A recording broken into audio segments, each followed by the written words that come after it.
하나님 말씀 이사야 49장 16절과 17절 말씀입니다. 이사야 49장 16절 17절 말씀 우리 함께 읽습니다. 시작. 내가 너를 내 손바닥에 새겼고 너의 성벽이 항상 내 앞에 있나니 내 자녀들은 빨리 걸으며 너를 헐며 너를 황폐하게 하던 자들은 너를 떠나가리라. 아멘. 손바닥에 새긴 하나님의 사랑, 손바닥에 새긴 하나님의 사랑이라는 제목으로 하나님 말씀 전하겠습니다. 오늘 본문을 새 번역은 이렇게 번역을 했습니다. 보아라 예루살렘아, 내가 내 이름을 내 손바닥에 새겼고 내 성벽을 늘 지켜보고 있다. 너를 건축할 사람들이 곧 올 것이니 너를 파괴하는 사람과 황폐하게 하는 사람이 너를 곧 떠날 것이다. 한결 이해하기가 좀 더 쉬우시죠? 그게 그거예요? 우리 세계사 공부할 때 바벨론 유수라고 배웠잖아요. 이스라엘 백성들이 나라가 망해가지고 바벨론 포로로 잡혀가 있는 상태입니다. 이때 이스라엘 백성들을 위한 하나님의 위로의 말씀입니다. 하나님께서 예루살렘 성읍을 재건하시겠다라는 확실한 약속입니다. 그리고 그 약속은 이루어졌습니다. 70년 만에 하나님 말씀대로 됐죠. 하나님을 믿고 기다리는 사람은 수치를 당하지 않습니다. 하나님은 막연한 위로가 아니라 성취되는 약속에 근거한 위로를 주십니다. 신앙생활은 막연히 잘 될 거야 아니면 말고, 이건 믿음이 아니에요. 신앙생활이란 하나님의 약속에 근거한 확신을 갖는 겁니다. 우리가 말씀을 믿습니다 하고 붙드는 것 같은데 사실은 우리의 의지가 강해봐야 얼마나 강하겠어요. 말씀이 우리를 붙잡고 가는 거예요. 이스라엘 백성은 하나님 앞에 죄를 지어 심판을 받았습니다. 나라가 망했어요. 그런데 심판과 연단은 차이가 있습니다. 연단은 로마서 5장 3절과 4절에 기록된 것처럼 환난은 인내를, 인내는 연단을, 연단은 소망을 이룹니다. 그래서 연단이란 죄를 지어 심판을 받은 게 아니고 이유 없이 고난을 당해가지고 그 연단을 통해 하나님이 이루시고자 하는 목적이 있는 거예요. 연단은 단련된 인격을 만들어냅니다. 우리가 운동선수들도 정말 피땀 흘리면서 훈련 받아가지고 그러한 프로 선수들이 되는 거잖아요. 하물며 신앙생활도 그러한 훈련의 과정이 반드시 필요합니다. 하나님 앞에 온전하게 쓰임 받으려면 필수 과정입니다. 욥과 같은 경우가 이런 연단에 해당이 됩니다. 이유 없이 고난을 당한 것이죠. 연단의 구체적인 목적은 순금 같은 믿음을 만드는 데 있습니다. 그래서 하나님의 영광만을 위해 살게 하십니다. 하지만 욥이 이유 없이 고난을 당할 때는 내가 하나님께 버림받은 게 아닌가 굉장히 혼란스러웠습니다. 그의 고백이 있어요. 욥기 9장 22절. 그러므로 나는 말하기를 하나님이 온전한 자나 악한 자나 멸망시키신다 하나니, 하나님이 인정하신 온전한 사람, 성숙한 사람, 거의 완벽한 사람이 욥이거든요. 근데 자기도 이유 없이 고난을 당했잖아요. 하루아침에 그 큰 재산 다 날리고요, 10명이나 되는 아들, 딸들이 사고로 죽었습니다. 자기의 건강도 잃었어요. 머리끝부터 발끝까지 종기가 나서 북북 긁고 있습니다. 아내마저도 그를 욕하죠. 남편을 욕하게 됩니다. 연단의 구체적인 목적이 불순물이 제거된 순수한 믿음인데요, 정말 어렵습니다. 욥이 혼란스러웠던 게 욥기 23장 3절에 8절 9절에 또 이렇게 고백해요. 내가 어찌하면 하나님을 발견하고 그의 처소에 나아가랴. 난 하나님을 발견하고 싶다. 그런데 내가 앞으로 가도 그가 아니 계시고 뒤로 가도 보이지 않아요.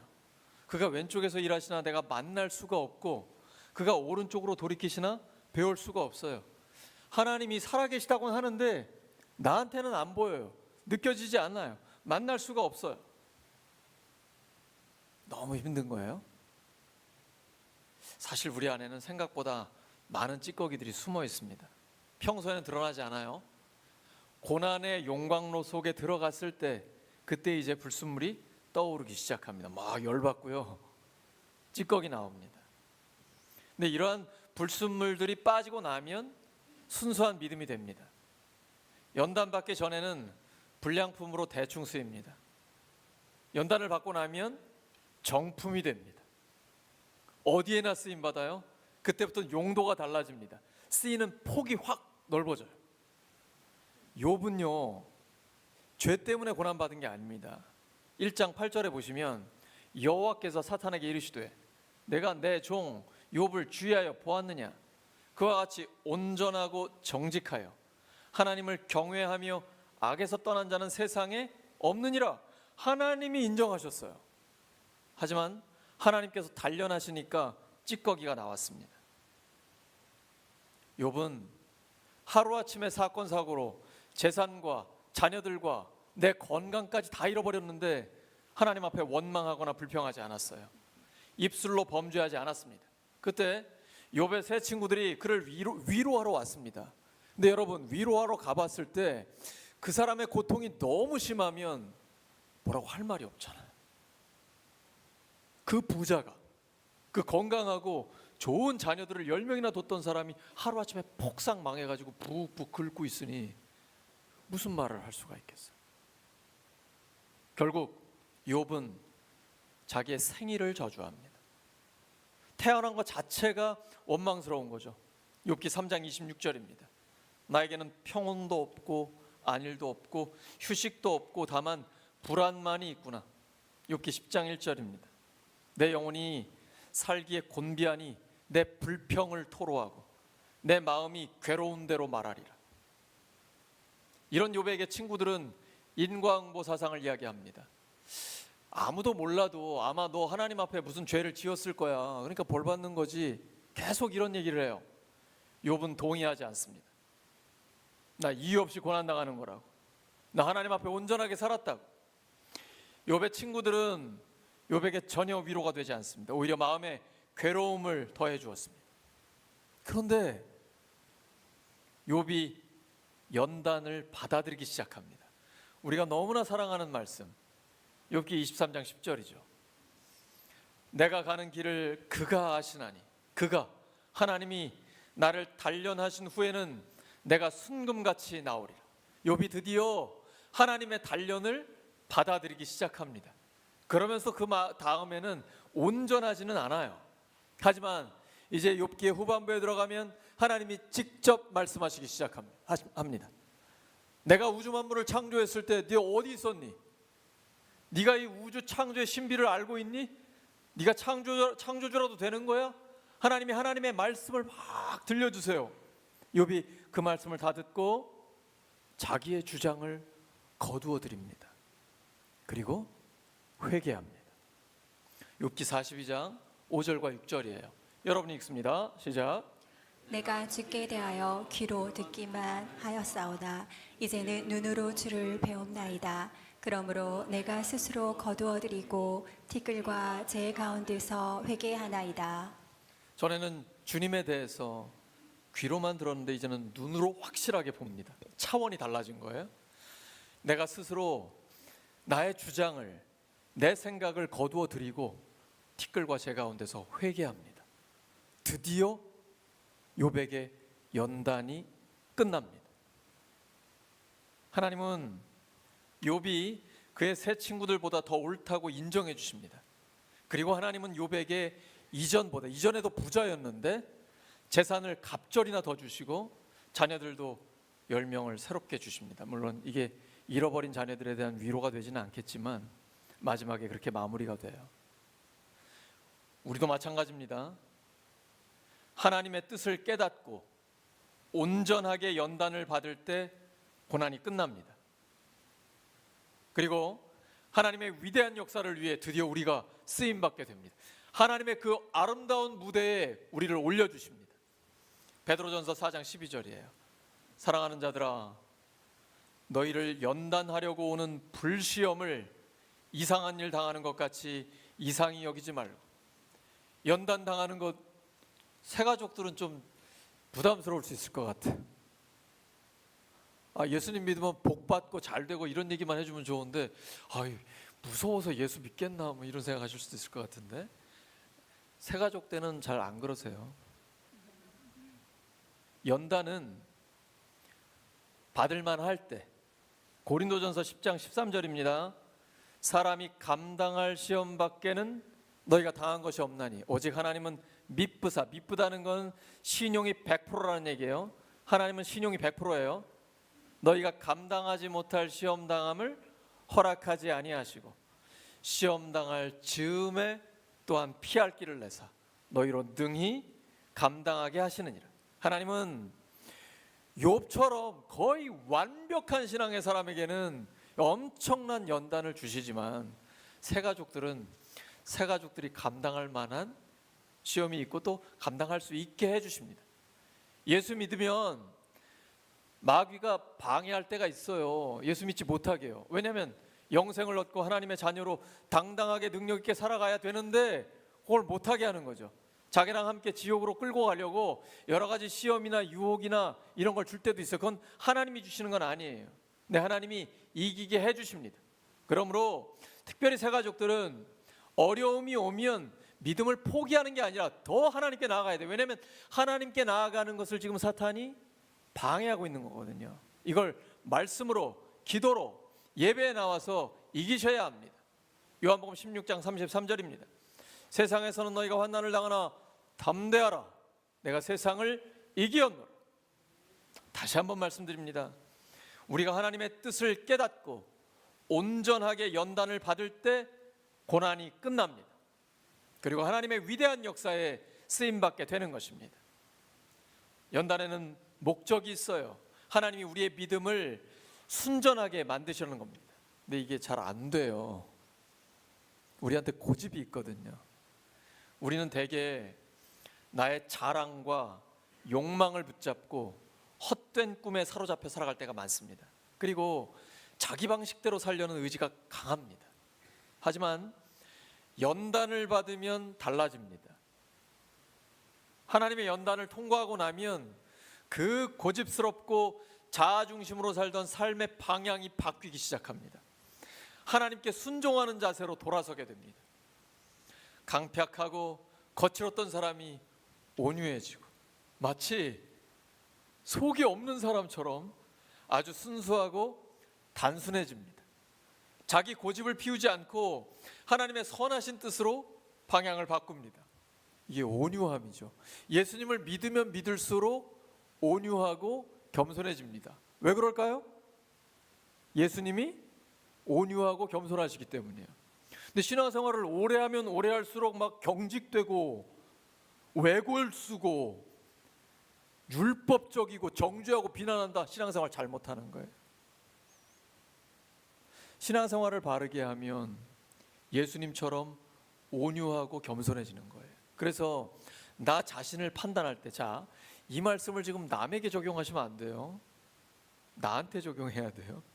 내가 지금 신앙생활을 열심히 하고 있는데 내가 온유하고 겸손해지고 있는지 아니면 점점 더 강팍하고 좁아지는지 잘 보셔야 돼요. 신앙생활을 바르게 하고 있다면 온유하고 겸손해지게 되어 있어요. 자, 욥과 비슷한 연단을 받은 사람이 요셉이죠. 시편 105편 17절에서 19절입니다. 그가 한 사람을 앞서 보내셨으며 요셉이 종으로 팔렸도다. 그의 발은 착고를 차고 그의 몸은 쇠사슬에 매였으니 곧 여호와의 말씀이 응할 때까지라. 하나님의 말씀이 이루어질 때까지 연단받은 거예요. 그의 말씀이 그를 단련하였도다.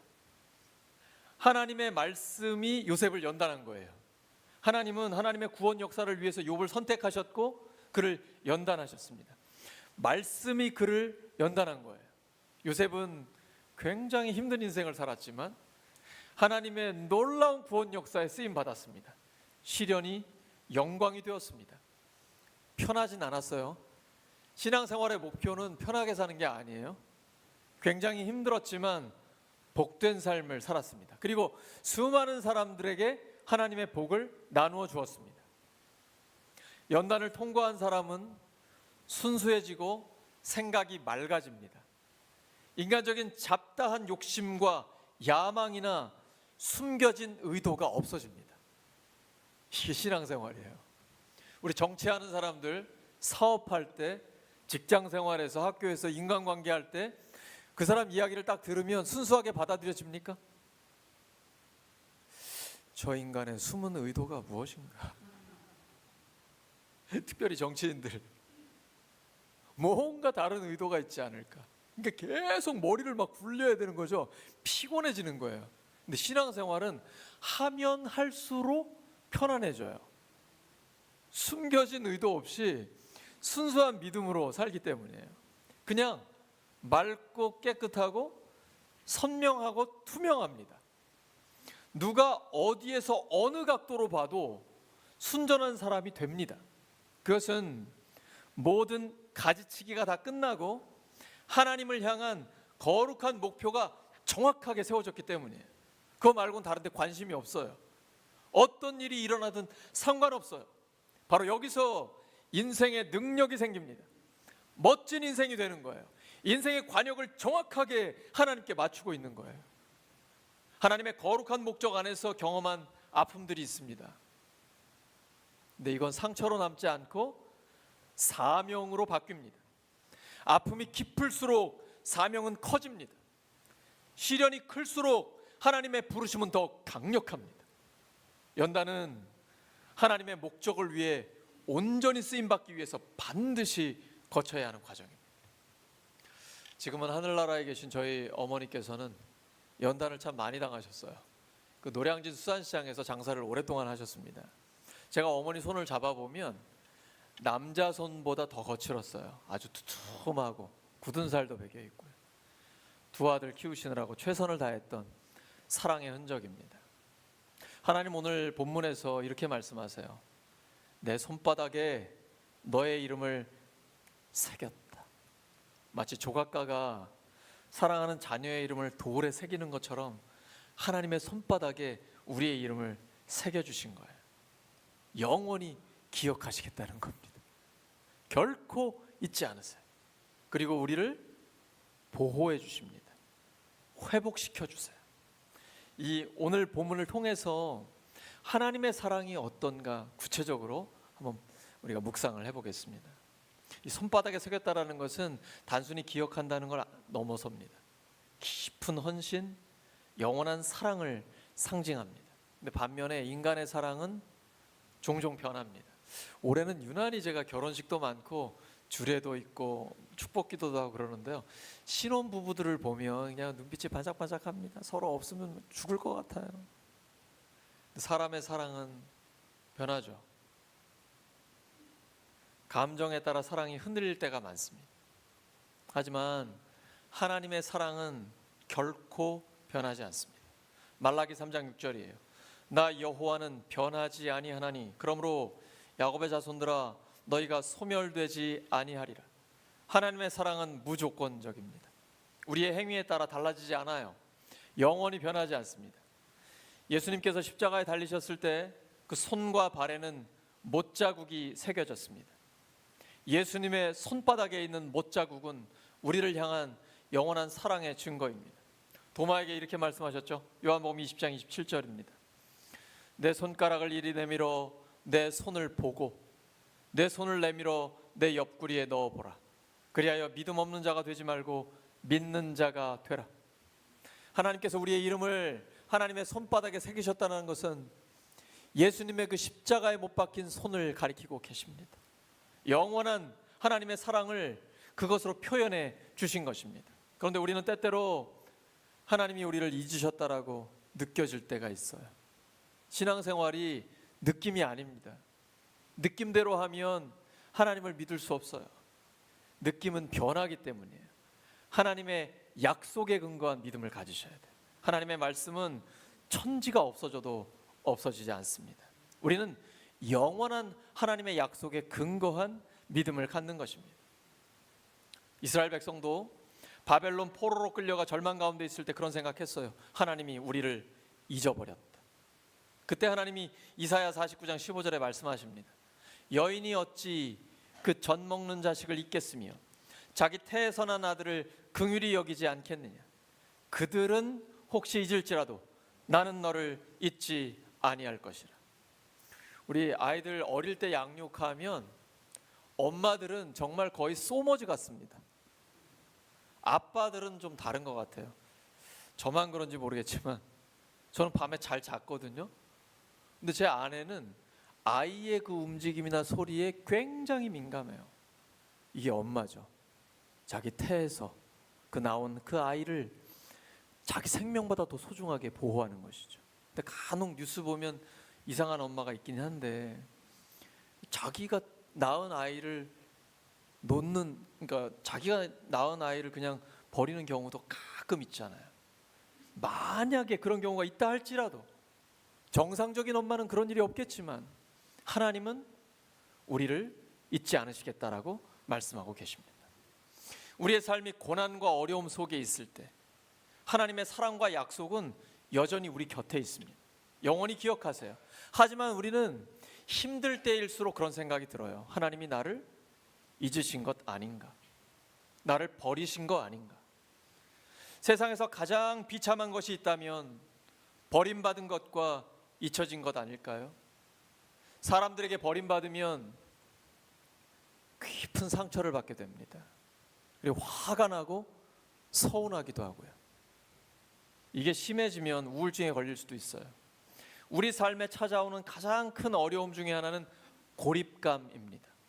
소외감, 외로움, 이런 것들이 심해지면 점점 더 우울해지는 것이죠.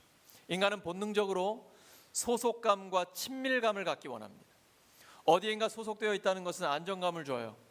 누군가 곁에 있다는 것은 정말 큰 위안이 됩니다. 우울증도 극복할 수 있습니다. 그런데 고립감 중에서도 가장 큰 고통을 주는 것은 하나님이 나를 잊으셨다라는 느낌입니다. 이스라엘 백성에게 이 고통은 포로 생활보다 더 큰 고통이었습니다. 이스라엘은 오랫동안 하나님께 버림받았다라는 생각을 가졌어요. 버림받은 감정을 가지고 살아가는 사람들은 자기 자신을 사랑하지 못합니다. 왜냐하면 내가 무가치해서 버림받았다라고 생각하기 때문이에요. 그래서 스스로를 가치 없게 여기고 사랑하지 못합니다. 자신의 삶을 방치합니다. 아무렇게나 삽니다. 무기력해집니다. 그러면 점점 더 자존감이 무너져 살고 싶지 않은 생각까지 들게 됩니다. 버림받고 잊혀진 고와 같은 마음에는 어두운 감정들이 생깁니다. 그 어두운 감정들 중에 하나는 사람을 잘 믿지 못하는 것입니다. 스스로 높은 벽을 세우고 사람들을 끊임없이 의심하고 믿지 못합니다. 의심하기 때문에 마음을 깊이 주고받지 못합니다. 또다시 버림받을지 모른다는 두려움 때문에 아무한테도 마음을 주지 못하고 친밀한 관계를 맺지 못합니다. 사랑을 받아본 사람이 사랑할 줄 압니다. 사랑을 받아본 경험이 없는 사람은 사랑하는 사람이 생겨도 사랑을 표현할 줄 모릅니다.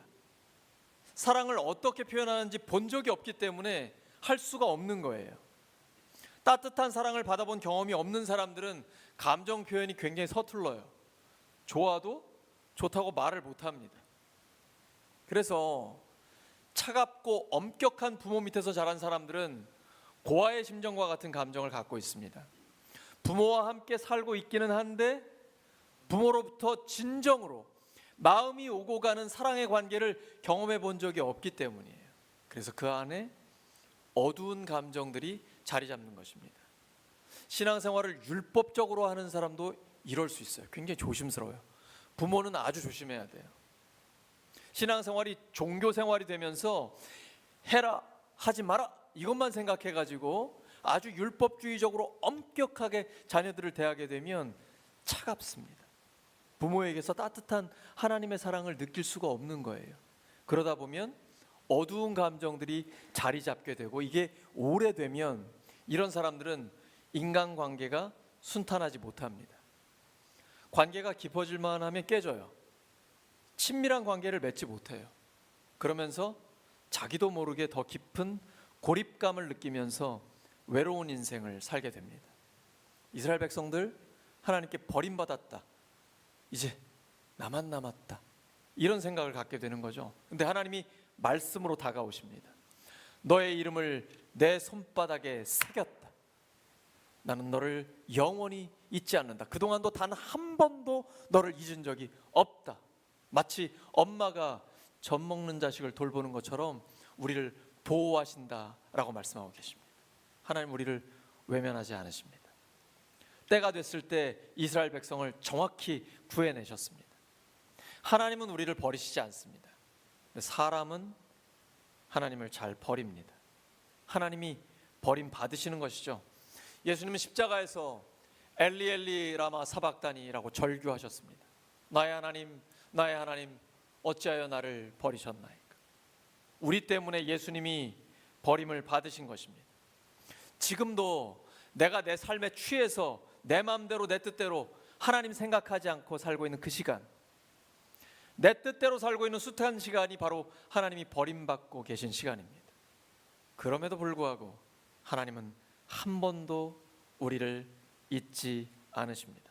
예수님은 그 하나님을 누가복음 15장에서 탕자를 기다리고 있는 아버지로 표현하십니다. 그분이 우리의 아버지 하나님이십니다. 그러므로 우리는 하나님의 사랑을 의심하지 말아야 합니다.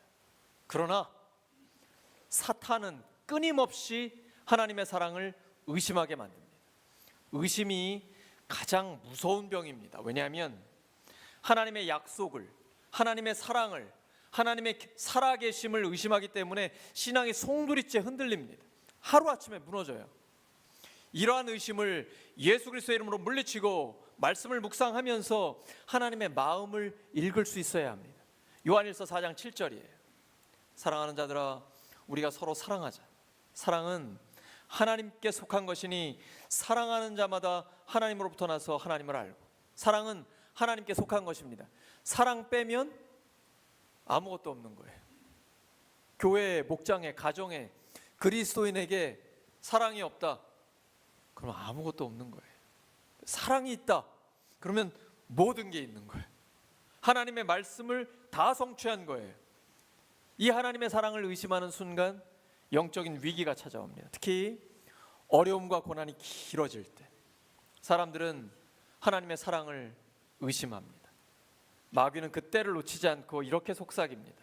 생각에 집어넣어요. 네가 이렇게 힘든데 하나님이 어디 계시냐? 하나님은 너를 사랑하지 않는다. 이렇게 생각에 집어넣어요. 마귀는 의심하는 병을 줍니다. 고린도후서 4장 4절이에요. 고린도후서 4장 4절 여러분 읽습니다. 시작. 그 중에 이 세상의 신이 믿지 아니하는 자들의 마음을 혼미하게 하여 그리스도의 영광의 복음의 광채가 비치지 못하게 함이니 그리스도는 하나님의 형상이니라. 이 세상의 신이 누구예요? 사탄입니다. 믿지 아니하는 자들의 마음을 혼미하게 해요. 하나님의 사랑을 의심하는 사람의 이 마음을 혼미하게 합니다. 믿지 못하게 만드는 거죠. 아무리 힘들고 어려워도 하나님의 사랑을 의심하지 않으면 반드시 승리합니다. 하나님의 사랑은 그리스도의 십자가 사랑입니다. 하나님이 하나님의 아들을 버리시기까지 우리를 사랑하신 바로 그 사랑입니다. 고립된 듯하고 혼자인 것 같은 이 어두운 감정을 하나님께 쏟아 놓으시기 바랍니다. 그것 때문에 하나님을 의심한 죄를 고백하시기 바랍니다. 그 고백 위에 하나님의 사랑이 흘러서 상한 감정이 치유되고 회복됩니다. 고린도후서 4장 6절입니다. 어두운데 빛의 빛이라 말씀하셨던 그 하나님께서 예수 그리스도의 얼굴에 있는 하나님의 영광을 아는 빛을 우리 마음에 비추셨느니라. 인간에게 가장 중요한 질문이 무엇입니까? 이제 그만 주무셔야 돼요. 모든 사람에게 가장 중요한 질문이 무엇입니까? 내가 어디에서 와서 왜 살며 무엇을 위해 살다가 어디로 가는가? 이거 답 얻으셨습니까? 성경은 철학과는 다릅니다. 철학은 질문만 던지죠. 근데 성경은 명확한 답을 줍니다. 하나님이 하나님의 형상대로 인간을 만드셨습니다. 근데 인간이 죄를 지어서 하나님의 형상을 잃어버렸어요. 인간 스스로의 힘으로는 이 죄의 문제를 해결할 방법이 없어요. 죄 없으신 하나님이 직접 죄인의 모습으로 사람이 되어 오셨습니다. 그분이 예수님이에요. 예수님이 우리의 모든 죄를 대신 지시고 십자가에서 그 죄값을 치러주셨습니다. 대신 죽어주셨어요. 그 3일 만에 다시 살아나셔서 우리를 모든 죄와 죽음으로부터 해방시켜 주셨습니다. 예수님 믿으면 하나님의 자녀가 됩니다. 이 땅을 사는 동안 하나님의 자녀로서 당당하게 살아갑니다. 그 하나님의 자녀에게는 하나님이 사명을 맡기셨어요. 영혼을 구원하여 예수님의 제자로 삼는 것입니다. 복음을 전하고 복음에 합당한 삶을 살아가는 것입니다.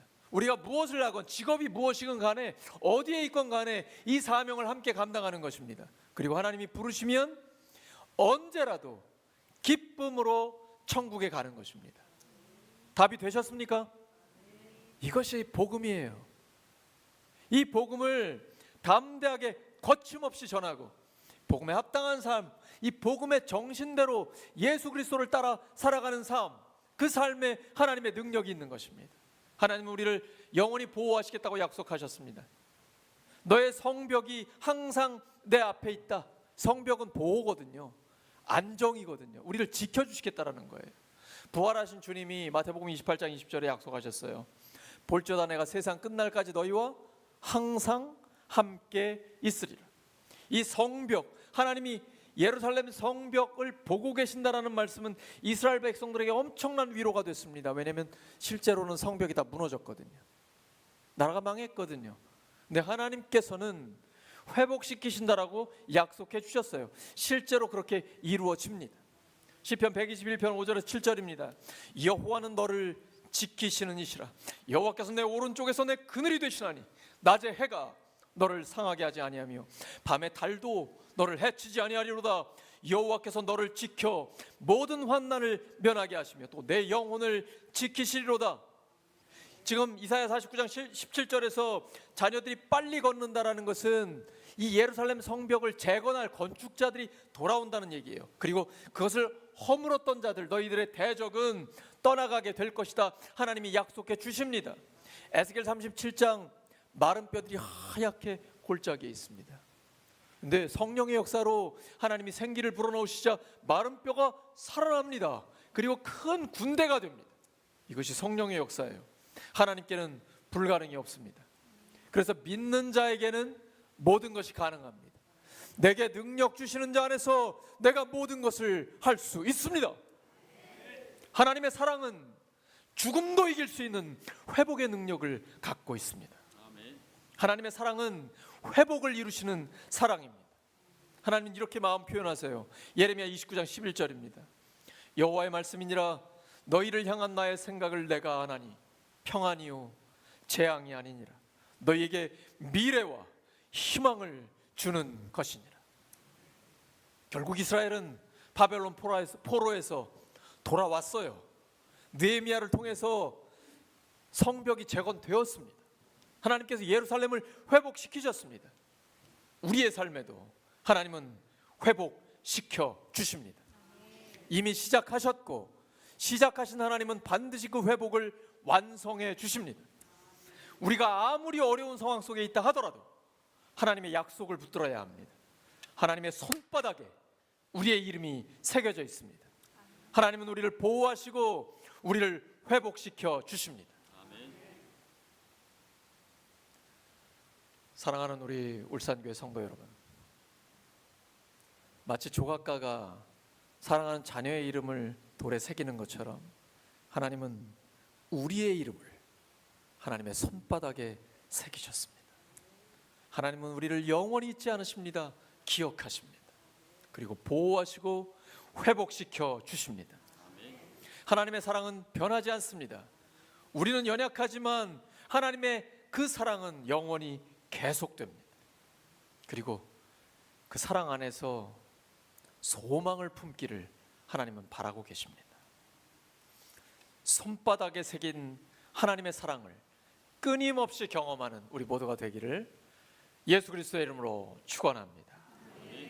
말씀을 기억하면서 합심하여 기도합니다. 손바닥에 새긴 하나님의 사랑, 하나님은 우리를 보호하십니다. 하나님은 우리를 회복시키십니다. 하나님 감사합니다. 오늘 주신 말씀을 붙들고 하나님의 손바닥에 새겨진 저희들의 이름을 바라봅니다. 생명책에 기록된 그 이름을 기억합니다. 하나님, 영원한 하나님의 사랑 잊지 않으시겠다, 기억하겠다 약속하신 하나님, 우리를 보호하시고 회복시키시겠다고 말씀하신 하나님을 믿고 나아갑니다. 우리의 삶, 이 역사가 이루어지게 하여 주시옵소서. 놀라운 성령의 역사가 나타나게 하여 주시옵소서. 하나님 아버지 도우소서. 말씀대로 이루어 주시옵소서. 감사합니다. 하나님께서 성령의 역사를 통해 복음의 빛을 비추어 주시옵시고 가슴 깊이 이 말씀이 새겨지게 하여 주시옵소서.